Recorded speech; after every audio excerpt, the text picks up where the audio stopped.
Bismillahirrahmanirrahim. Assalamualaikum warahmatullahi wabarakatuh. Perkenalkan, nama saya Jainuddin. Di sini saya akan mempresentasikan identitas nasional. Yang pertama ada konsep dan urgensi identitas nasional. Identitas nasional ini dibentuk oleh dua kata dasar. Yang pertama identitas dan nasional. Identitas ini berasal dari bahasa Inggris identity, yang secara harfiah berarti jati diri. Ciri-ciri atau tanda-tanda yang melekat pada seseorang atau sesuatu yang hingga membedakannya dengan yang lain, itu yang disebut dengan identitas. Sedangkan nasional menunjuk pada kelompok-kelompok persekutuan hidup manusia yang lebih besar dari sekedar pengelompokan berdasar ras, agama, budaya, bahasa, dan sebagainya. Dalam konteks pendidikan kewarganegaraan ini, identitas nasional lebih dekat dengan arti jati diri, yakni ciri-ciri atau karakteristik, perasaan atau keyakinan tentang kebangsaan yang membedakan bangsa Indonesia dengan bangsa-bangsa lainnya. Adapun historis, sosiologis, politik tentang identitas nasional Indonesia, yaitu sumber historis, sosiologis, politik.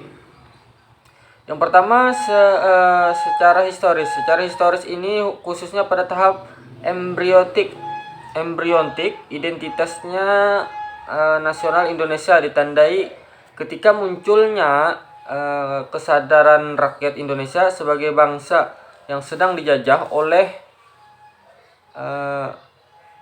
negara asing pada tahun 1908 yang dikenal dengan masa kebangkitan nasional bangsa.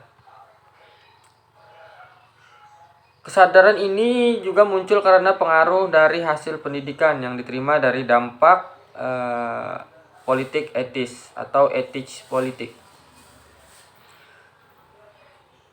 Sebelum kemerdekaan itu membentuk identitas nasional melalui pengembangan kebudayaan Indonesia yang telah dilakukan jauh sebelum kemerdekaan. Menurut Nunus Supardi, Kongres Kebudayaan di Indonesia pernah dilakukan sejak 1918 yang diperkirakan sebagai pengaruh dari Kongres Budi Utomo 1908 yang dipelopori oleh Dr. Rajiman Widyo Diningrat. Kongres Kebudayaan 1 diselenggarakan di Solo pada tanggal 5 sampai 17 Juli 1918 yang terbatas pada penggambaran budaya Jawa yang dampaknya telah meluas sampai pada kebudayaan Sunda, Madura, dan Bali. Setelah proklamasi kemerdekaan, Kongres Kebudayaan di Magelang pada 20 sampai 24 Agustus 1948 dan terakhir itu di Bukit Tinggi, Sumatera Barat pada 20 sampai 22 Oktober 2003. Secara historis, pengalaman Kongres telah banyak memberikan inspirasi yang mengkristal akan kesadaran berbangsa yang diwujudkan dengan semakin banyak berdirinya organisasi kemasyarakatan dan organisasi politik pada tahun 1920 sampai 1930-an. Pertumbuhan partai politik di Nusantara bagaikan tumbuhnya jamur di musim hujan. Berdirinya sejumlah organisasi kemasyarakatan bergerak dalam berbagai bidang seperti bidang perdagangan, keagamaan, hingga organisasi politik. Tumbuh dan perkembangan sejumlah organisasi kemasyarakatan mengarah pada kesadaran berbangsa. Puncaknya para pemuda yang berasal dari organisasi kedaerahan berkumpul dalam Kongres Pemuda II di Jakarta dan mengumandangkan Sumpah Pemuda. Pada saat itu, Sumpah Pemuda inilah yang dinyatakan sebagai identitas nasional atau identitas negara Indonesia. Identitas ini memiliki dua sifat, Yang pertama, buatan dan sekunder. Buatan ini bersifat karena identitas nasional itu dibentuk dan disepakati oleh warga bangsa sebagai identitas setelah mereka bernegara. Sedangkan sekunder merupakan identitas nasional yang lahir kemudian bila dibandingkan dengan identitas kesuku bangsaan yang memang telah diwakili warga bangsa secara askriptif. Jauh sebelum mereka memiliki identitas nasional ini, warga bangsa telah memiliki identitas primer, yaitu identitas kesuku bangsaan. Dengan perkembangan kehidupan berbangsa dan bernegara, dapat dikatakan bahwa bangsa Indonesia relatif berhasil dalam membentuk identitas nasionalnya. Demikian pula dalam proses pembentukan ideologi Pancasila sebagai identitas nasional. Secara sosiologis, identitas nasional ini telah terbentuk dalam proses interaksi, komunikasi, dan persinggungan budaya secara alamiah, baik melalui perjalanan panjang menuju Indonesia merdeka maupun melalui pembentukan intensif pasca kemerdekaan. Negara ini diibaratkan sebagai individu manusia, maka secara sosiologis individu manusia Indonesia akan dengan mudah dikenali dari atribut yang melekat dalam dirinya. Secara politik, bentuk identitas nasional ini yang dapat menjadi penciri atau pembangun jati diri bangsa Indonesia. Yang pertama itu bendera negara sang merah putih. Itu bendera kita, bendera merah putih. Yang mana arti dari merah ini adalah pemberani, dan arti dari putih ini adalah suci. Yang kedua, ada bahasa Indonesia sebagai bahasa nasional atau bahasa negara.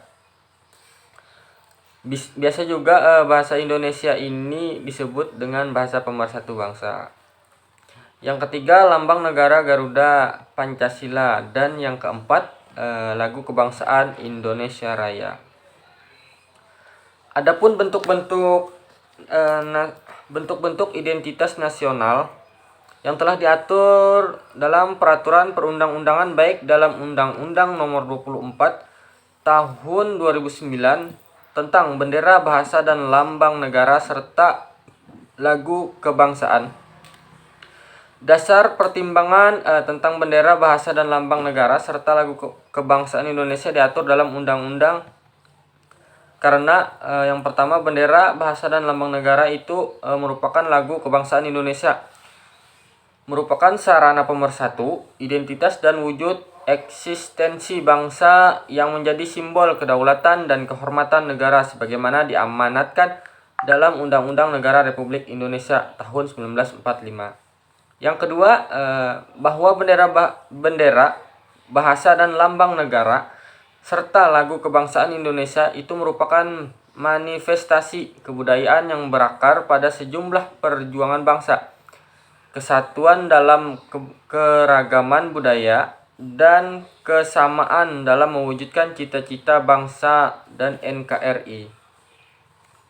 Selanjutnya ada dinamika dan tantangan identitas nasional Indonesia. Yang pertama, lunturnya nilai-nilai ada kesalahan sedikit. Beberapa kasus dan peristiwa dalam kehidupan sehari-hari yang menjadi tantangan bagi identitas nasional, yaitu yang pertama, lunturnya nilai-nilai luhur dalam praktik kehidupan berbangsa dan bernegara.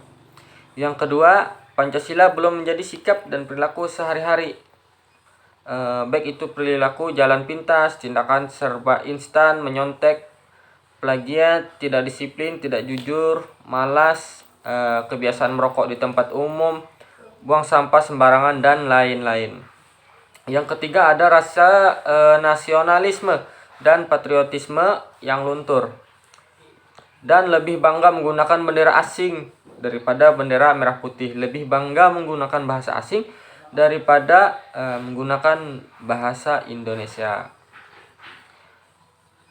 Yang keempat, menyukai simbol-simbol asing daripada lambang atau simbol bangsa sendiri, dan lebih mengapresiasi dan senang menyanyikan lagu-lagu asing daripada mengapresiasi lagu-lagu nasional daerah-daerah sendiri. Adapun urgensi identitas nasional Indonesia ini sendiri, yaitu sebagaimana telah ditentukan bahwa sebuah negara dapat diibaratkan seorang individu manusia. Yang pertama, agar bangsa Indonesia dikenal oleh bangsa lain. Apabila kita sudah dikenal oleh bangsa lain, maka kita dapat melanjutkan perjuangan untuk mampu eksis sebagai bangsa sesuai dengan fitrahnya. Identitas nasional ini bagi sebuah negara sangat penting bagi kelangsungan hidup negara ini. Setiap negara seperti halnya individu manusia tidak dapat hidup menyendiri. Setiap negara memiliki keterbatasan sehingga perlu bantuan atau pertolongan negara-negara lain. Yang ketiga, identitas nasional penting bagi kewibawaan negara dan bangsa Indonesia. Dengan saling mengenal identitas, maka akan tumbuh rasa saling hormat, saling pengertian, tidak ada stratifikasi dalam kedudukan antar berbangsa dan bernegara. Sekian penjelasan yang dapat saya sampaikan, kurang dan lebihnya mohon maaf. Wabillahi taufiq wal hidayah. Wassalamualaikum warahmatullahi wabarakatuh.